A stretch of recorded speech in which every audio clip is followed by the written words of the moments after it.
नमस्कार। BSc second year की botany की ऑनलाइन क्लासेज में पिछले वीडियो के अंदर हमने एंथर वाल की जो लेयर थी, थर्ड लेयर, मिडिल लेयर और टेपिटम के बारे में पढ़ा था। इसके अलावा हमने टेपिटम के टाइप्स भी पढ़े थे, जिसके अंदर हमने एमीबॉइड टेपिटम और ग्लैंडुलर टेपिटम के बारे में पढ़ा था। इसके अलावा जो टेपिटम की सेल्स थी उनके अंदर होने वाले न्यूक्लियस डिवीजन के बारे में और टेपिटम के फंक्शंस के बारे में पढ़ा था। आज के इस वीडियो के अंदर हम बीजाणुजन ऊतक या स्पोरोजेनस टिश्यूज़ के बारे में पढ़ेंगे। तो पिछले वीडियो के अंदर हमने देखा था कि जो आर्चिस्पोरियल सेल्स होती हैं उसके अंदर एंटीक्लिनल डिवीजन होता है। तो आउटर तो प्राइमरी पैराइटल सेल्स का फॉर्मेशन होता है और इनर है जो प्राइमरी स्पोरोजेनस टिश्यूज़ का फॉर्मेशन होता है। तो जो प्राइमरी स्पोरोजेनस टिश्यूज़ हैं, जो माइक्रोस्पोर का फॉर्मेशन कैसे होता है, तो उसके बारे में अपन पढ़ेंगे। जो स्पोरोजेनस टिश्यूज़ होती हैं उन्हीं से जो माइक्रोस्पोर का फॉर्मेशन होता है। तरुण परागकोश में बहुस्तरीय भित्ति द्वारा परिबद्ध कोशिका समूह बीजाणुजन ऊतक कहलाता है। जो यंग एंथर होता है उसके अंदर मल्टीलेयर्ड वॉल के द्वारा जो कोशिकाओं का समूह घिरा रहता है उसको क्या बोलेंगे अपन? स्पोरोजेनस टिश्यूज़ कहते हैं। अब जो प्राइमरी स्पोरोजेनस सेल्स होती हैं उसके अंदर माइटोसिस होता है, यानी कि समसूत्री विभाजन होता है। तो उससे अनेक सेल्स बनती है और ये सेल्स क्या करती हैं? स्पोरोजेनस टिश्यूज़ का फॉर्मेशन करती हैं। तो जो स्पोरोजेनस टिश्यूज़ की सेल्स होती हैं वो पोलन मदर सेल्स या माइक्रोस्पोर मदर सेल्स के रूप में वर्क करती हैं। और ये मदर सेल्स होती हैं या माइक्रोस्पोर मदर सेल्स होती है, उसके अंदर मियोसिस होता है। तो इससे जो 4 हैप्लॉइड माइक्रोस्पोर या पोलन ग्रेन का 4 अगुणित लघु बीजाणु या 4 अगुणित परागकणों का निर्माण होता है। अब हम नेक्स्ट पढ़ते हैं लघु बीजाणु जनन या माइक्रोस्पोरोजेनेसिस। तो देखो नाम से पता चल रहा है लघु बीजाणु जनन यानी कि लघु बीजाणुओं के निर्माण की प्रक्रिया। माइक्रोस्पोरोजेनेसिस माइक्रोस्पोर के डेवलपमेंट या जनरेशन यानी कि उनके निर्माण की प्रोसेस को अपन क्या बोलेंगे?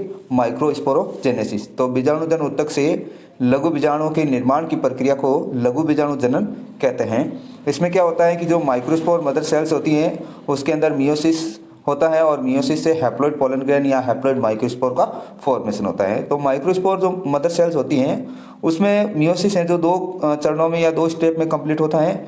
मियोसिस फर्स्ट के दौरान तो 2 हैप्लॉइड सेल्स बनती हैं और मियोसिस सेकंड है जो समसूत्री विभाजन के समान होता है और उससे वापस है जो 4 हैप्लॉइड सेल्स का फॉर्मेशन होता है। तो अपन मियोसिस फर्स्ट के बारे में पढ़े हैं। तो इसमें क्या होता है कि जो क्रोमोसोम द्विगुणन के बाद में वे क्या करते हैं? मेटाफेज अवस्था में केंद्र में मध्य रेखा पर व्यवस्थित हो जाते हैं, यानी कि मेटाफेजिक प्लेट पर ये क्रोमोसोम है डुप्लीकेशन के बाद में अरेंज हो जाते हैं। फिर क्या होता है? प्रत्येक गुणसूत्र के द्विगुणित युग्म में से एक गुणसूत्र क्या करेगा? विपरीत ध्रुवों पर स्थानांतरित हो जाता है तथा 2 संतति केंद्रकों का निर्माण करते हैं। फिर प्रत्येक संतति केंद्रक में क्या होता है? क्रोमोसोम की संख्या जनन कोशिका की तुलना में आधी हो जाती है। तो मियोसिस फर्स्ट के अंदर क्या होता है? क्रोमोसोम का डुप्लीकेशन होता है, क्रोमोसोम मेटाफेजिक प्लेट पर अरेंज हो जाते हैं। फिर उनमें क्या होता है? उनमें से जो क्रोमोसोम के डिप्लॉइड पेयर होते हैं उनमें से एक क्रोमोसोम है जो दोनों ध्रुवों पर एक क्रोमोसोम है जो चले जाते हैं। फिर उनके बाद में उनसे जो डॉटर न्यूक्लियस का फॉर्मेशन होता है और इन डॉटर न्यूक्लियस के अंदर जो माइक्रोस्पोर मदर सेल्स होती हैं उसकी तुलना में क्रोमोसोम के नंबर आधे हो जाते हैं।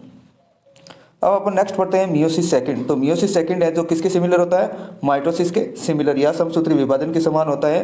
तो इसमें जो प्रत्येक संतति केंद्रक में मियोसिस सेकंड के द्वारा या अर्धसूत्री विभाजन द्वितीय के द्वारा 4 अगुणित संतति केंद्रक बनते हैं और बाद में प्रत्येक केंद्र के चारों ओर क्या होता है? भित्ति का फॉर्मेशन होता है। तो 4 लघु बीजाणुओं का निर्माण हो जाता है। साइप्रेसी कुल के सदस्यों में माइक्रोस्पोर मदर सेल्स या जो लघु बीजाणु मात्र कोशिका होती है उसके अंदर मियोसिस से 4 हैप्लॉइड न्यूक्लियस बनते हैं। लेकिन इनमें है जो 3 जो माइक्रोस्पोर होते हैं या 3 जो हैप्लॉइड न्यूक्लियस होते हैं वो डीजनरेट हो जाते हैं और इनमें केवल एक न्यूक्लियस ही है जो सक्रिय रहता है।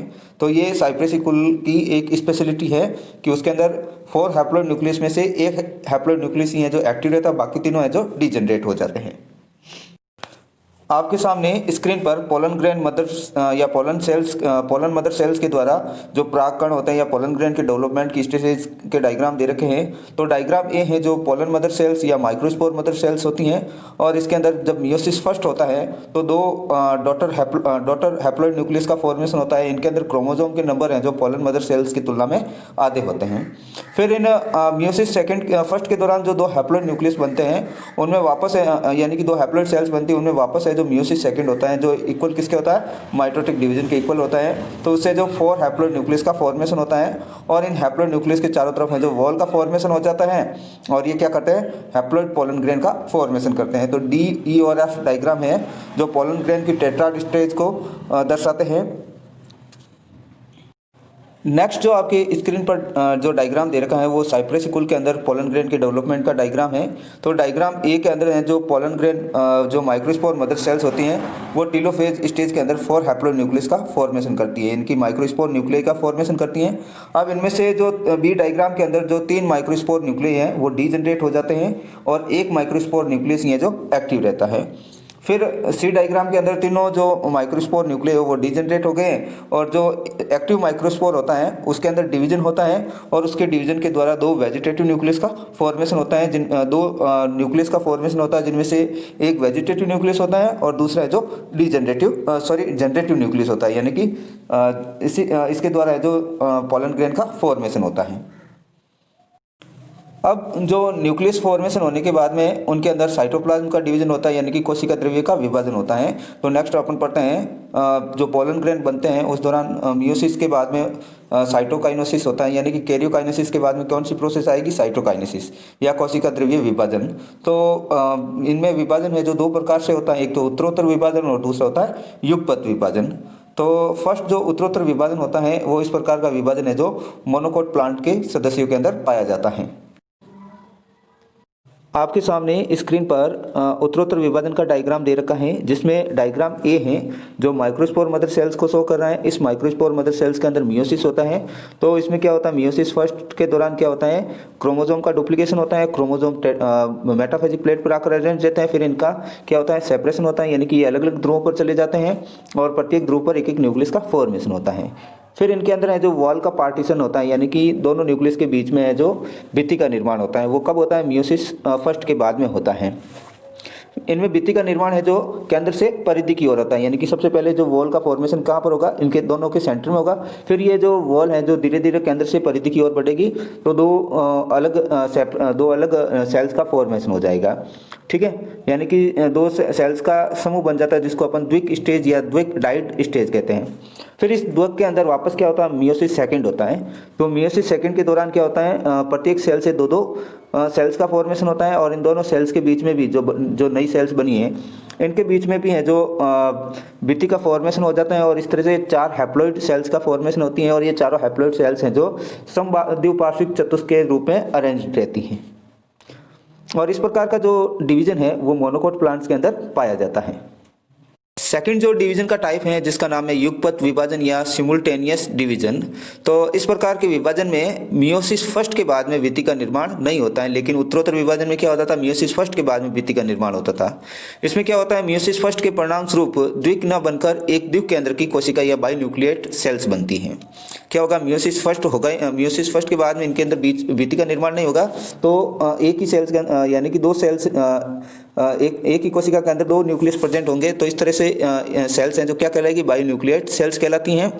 अब क्या होता है, प्रत्येक हैप्लॉइड न्यूक्लियस के अंदर मियोसिस सेकंड होता है। तो मियोसिस सेकंड होगा, उसके बाद में है जो भित्ति का निर्माण होता है। तो उत्तरोत्तर विभाजन में मियोसिस फर्स्ट के बाद में है जो भित्ति का निर्माण होता है, लेकिन युगपत विभाजन में है जो मियोसिस सेकंड के बाद में भित्ति का निर्माण होता है और इनमें भित्ति का निर्माण है जो परिधि से केंद्र की ओर होता है। जबकि उत्तरोत्तर विभाजन में भित्ति का निर्माण किस ओर से किस ओर होता था, केंद्र से परिधि की ओर होता था। तो इस प्रकार के विभाजन की प्रक्रिया को अपन विदलन या खांच विधि भी कहते हैं और इस प्रकार का जो विभाजन होता है वो डाइकोट प्लांट के अंदर पाया जाता है।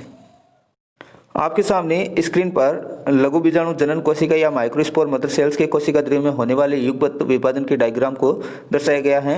डायग्राम ए है जो माइक्रोस्पोर मदर सेल्स है, तो इसके अंदर मियोसिस फर्स्ट होता है। तो मियोसिस फर्स्ट के दौरान क्या होता है कि जो क्रोमोसोम है जो मेटाफेजिक प्लेट पर आकर सिचुएटेड हो जाते हैं, फिर क्रोमोसोम का सेपरेशन होता है तो विपरीत ध्रुवों पर ये चले जाते हैं और इस तरह से मियोसिस फर्स्ट के बाद में 2 न्यूक्लियस बनते हैं और इन न्यूक्लियस के चारों तरफ में जो वॉल का फॉर्मेशन हो जाती है, यानी कि जो न्यूक्लियस होती हैं इनके चारों तरफ में जो वॉल का फॉर्मेशन अभी नहीं होता है, यानी कि जो ये सेल्स है वो कहलाती हैं द्विक केंद्र की कोशिका या बाइन्यूक्लिएट सेल्स कहलाती हैं। फिर इन सेल्स के जो ये प्रत्येक जो न्यूक्लियस होता है इनके अंदर मियोसिस सेकंड होता है। तो मियोसिस सेकंड के द्वारा इनके अंदर क्या होता है, प्रत्येक न्यूक्लियस क्या करेगा, दो दो हैप्लॉइड न्यूक्लियस का फॉर्मेशन करेगा। मियोसिस सेकंड होने के बाद में इनके बीच में जो वॉल का फॉर्मेशन होता है और इस तरह से टेट्राहेड्रल टेट्राड या चतुष्फलकी चतुष्क का निर्माण होता है, जिसके अंदर 4 लघु बीजाणु है जो चतुष्फलकी क्रम में अरेंज रहते हैं और इस प्रकार का डिवीजन है जो डाइकोट प्लांट के अंदर होता है। अब अपन नेक्स्ट पढ़ते हैं लघु बीजाणु चतुष्क या माइक्रोस्पोर या पोलन टेट्राड पढ़ते हैं। तो जो माइक्रोस्पोर मदर सेल्स होती हैं उसके अंदर मियोसिस के द्वारा 4 हैप्लॉइड माइक्रोस्पोर का फॉर्मेशन होता है और ये माइक्रोस्पोर क्या करते हैं, चतुष्क के रूप में अरेंज रहते हैं या टेट्राड कंडीशन में अरेंज रहते हैं। चतुष्क हैं जो चतुष्फलकीय या समद्विपार्श्विक भी हो सकते हैं।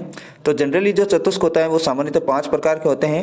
नंबर 1 चतुष्फलकीय चतुष्क या टेट्राहेड्रल टेट्राड। इसमें क्या होता है कि जो चारों लघु बीजाणु क्या करते हैं, एक चतुष्फल की तरह व्यवस्थित हो जाते हैं, जिसमें एक ओर से देखने पर केवल 3 लघु बीजाणु दानियां दिखाई देती हैं। वह चौथा लघु बीजाणु है जो इन तीनों के पीछे की तरफ स्थित होता है और इस प्रकार की जो चतुष्फल की चतुष्क व्यवस्था है जो डाइकोट प्लांट के अंदर पाई जाती है। और आपके सामने डायग्राम के अंदर दे रखा है कि इसके अंदर 3 माइक्रोस्पोर तो सामने दिखाई दे रहे हैं, लेकिन चौथा माइक्रोस्पोर है जो इनके जस्ट पीछे होता है।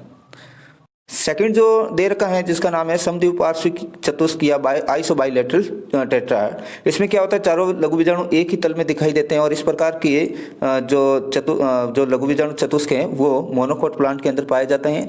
तो आपके सामने स्क्रीन पर चारों लघु बीजाणु जो एक ही तल में दिखाई दे रहे हैं।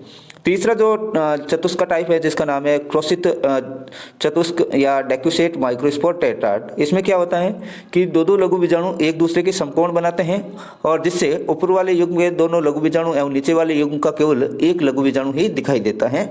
और इस प्रकार का जो लघु बीजाणु चतुष्क है वो मैग्नोलिया, क्रोकस और एट्रिप्लेक्स के अंदर पाया जाता है। तो आपके सामने जो क्रोसित टाइप का टेट्राड कंडीशन है वो उसका डायग्राम दे रखा है। तो ऊपर वाले युग्म के दोनों माइक्रोस्पोर दिखाई दे रहे हैं, लेकिन नीचे वाले युग्म का केवल एक ही माइक्रोस्पोर दिखाई दे रहा है। चौथा जो टाइप है जिसका नाम है टी शेप्ड या टी आकार। इसमें क्या होते हैं, 2 लघु बीजाणु अनुप्रस्थ रूप में अरेंज और 2 लघु बीजाणु है जो लंबित रूप में अरेंज रहते हैं। और इस प्रकार के जो माइक्रोस्पोर टेट्राड हैं वो अरिस्टोलोकिया और ब्यूटेमोसिस के अंदर पाए जाते हैं। फिर जो 5वां जो टाइप है वो रैखिक चतुष्क या लीनियर टेट्राड है। इसमें सारे के सारे माइक्रोस्पोर हैं जो एक रैखिक क्रम में अरेंज रहते हैं और इस प्रकार का जो माइक्रोस्पोर टेट्राड है वो हेलोफिला के अंदर पाया जाता है। एरिस्टोलोकिया एलिगेंस में 5 प्रकार के लघु बीजाणु चतुष्क एक ही परागकोश के अंदर पाए जाते हैं जो एरिस्टोलोकिया एलिगेंस की विशिष्टता को दर्शाता है। अधिकांशतः लघु बीजाणु परागकोश के अंदर चतुष्क रूप से अलग हो जाते हैं, परंतु ड्रीमिस, एनोना, ड्रोसेरा, इलेडिया आदि में क्या होता है, लघु बीजाणु के अनेक चतुष्क आपस में संलग्न होकर एक संयुक्त लघु बीजाणु या कंपाउंड पोलन ग्रेन का फॉर्मेशन करते हैं। नेक्स्ट जो है वो पोलन परागपिंड या पोलिनियम। तो ये कभी कभार एग्जाम में 1 नंबर क्वेश्चन के रूप में पूछा जाता है। तो व्हाट इज पोलिनियम या परागपिंड क्या होते हैं। तो कुछ पादपों के परागकण क्या करते हैं, परस्पर मिलकर एक विशिष्ट संरचना बनाते हैं जिसे परागपिंड या पोलिनियम कहा जाता है। और इस प्रकार की संरचना है जो ऑर्किडेसी और एस्कल्पिडियसी फैमिली के अंदर पाई जाती हैं। इसका आप डायग्राम देखोगे तो ये इस प्रकार की संरचना है जो हमारे आसपास के पाए जाने वाले पेड़ पौधे जिसमें आँख के अंदर भी है जो पोलिनियम का फॉर्मेशन होता है। और ये आपके बीएससी सेकेंड ईयर के अंदर भी है पोलिनियम का। बीएससी सेकेंड ईयर के अंदर लेबोरेटरी प्रैक्टिकल भी है पोलिनियम या परागपिंड को बाहर निकालकर उसकी स्लाइड बनाना। माइमोसेसी कुल में बीजाणुदानी के अंदर परागकण एक ही पिंड न बनाकर 4 से अधिक बीजाणुओं के अनेक पिंड बनाते हैं। नेक्स्ट पॉलीस्पोरी के बारे में भी कभी कभार 1 नंबर का क्वेश्चन पूछा जाता है या बहु बीजाणुता के बारे में भी। यदि कुछ पादपों के अंदर क्या होता है, एक चतुष्क में 4 से अधिक लघु बीजाणु उपस्थित होते हैं तो इस अवस्था को अपन बहु बीजाणुता या पॉलीस्पोरी कहते हैं। और इस प्रकार की जो अवस्था है वो हाइपिनी और कस्क्यूटा प्लांट्स के अंदर पाई जाती हैं। आपके सामने डायग्राम ए है जो कंपाउंड पोलन ग्रेन को शो कर रहा है और डायग्राम बी है जो पोलिनियम या परागपिंड को दर्शाता है। तो इसमें जो स्ट्रक्चर देखते हैं तो ये पोलिनिया दे रखे हैं और ये पोलिनिया है जो एक डिस्क से अटैच रहते हैं यानी कि डिस्क और पोलिनियम के बीच में एक कॉडिकल प्रेजेंट होती हैं। तो इसके द्वारा ये अटैच रहते हैं और इसके अंदर खूब सारे पोलन ग्रेन प्रेजेंट रहते हैं। तो ये आपके प्रैक्टिकल के अंदर भी इसको बाहर निकाल कर इसकी स्लाइड बनानी होती है। आज के वीडियो में इतना ही। नेक्स्ट वीडियो के अंदर हम परागकोश के स्फुटन के बारे में पढ़ेंगे। इसके अलावा मेल गैमेटोफाइट की स्ट्रक्चर के बारे में पढ़ेंगे।